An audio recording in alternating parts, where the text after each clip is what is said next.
Hi, I'm Jack Wong, and today I'm going to talk about radiation exposure. So, radiation exposure results in a considerable disease burden globally nowadays, and it covers both exposure to gamma and X rays.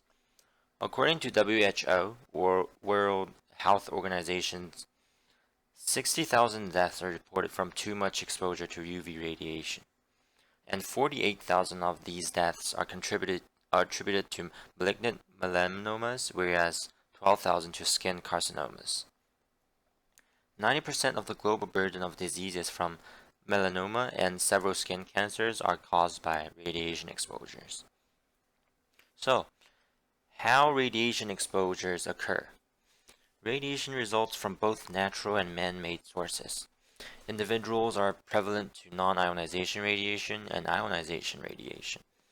Non-ionization radiation comes from radio waves, microwaves, and infrared waves. And ionization radiation comes from gamma rays, X-rays, and UV rays. Background radiation surrounds us nowadays, so it comes from naturally from minerals located in the ground. Where radiation exposure happens. Radiation exposure affects individuals of all gender and age. And when radiation exposure happens, it causes skin burns, skin cancers, and other skin carcinomas. And most importantly, it leads to acute radiation syndrome, in which you can see in a lot of hospitals. There are three etiological factors that include some medical procedures that may lead to radiant exposure, CT scans and X-rays, and exposed to radon gases.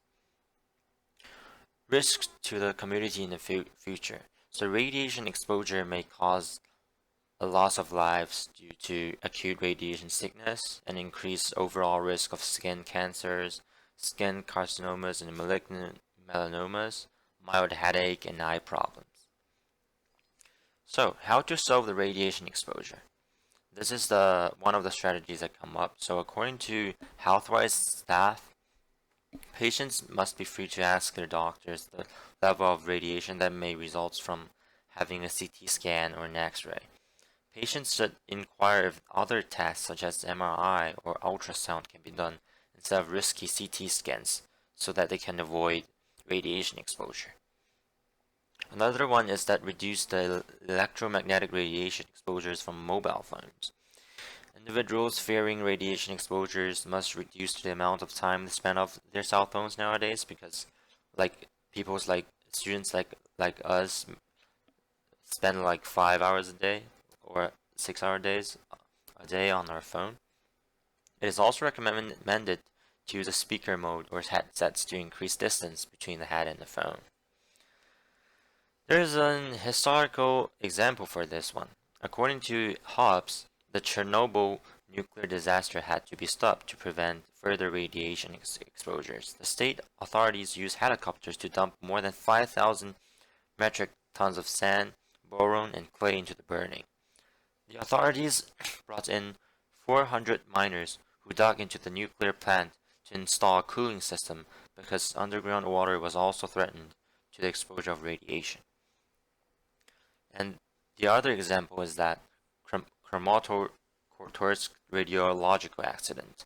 According to Ododovsky, this accident was caused by a radiation capsule located in the walls of an apartment, and 4 people died from this exposure, while several others were diagnosed with leukemia. Further radiation exposures were controlled by identifying highly radioactive capsules and disposing it off. Radiation exposure problems in the future. What should be done to prevent radiation exposure?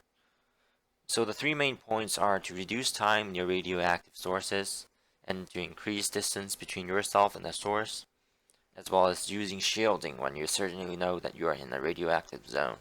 From my opinion, the US, Ukraine, Iraq, and other responsible governments must control the amount of radioactive elements they expose to the environments. And above all, where there is presence of radiation exposures, use proper protective clothing to shield you from radioactive exposure, radiation exposures to prevent skin cancers and other skin problems. Thank you.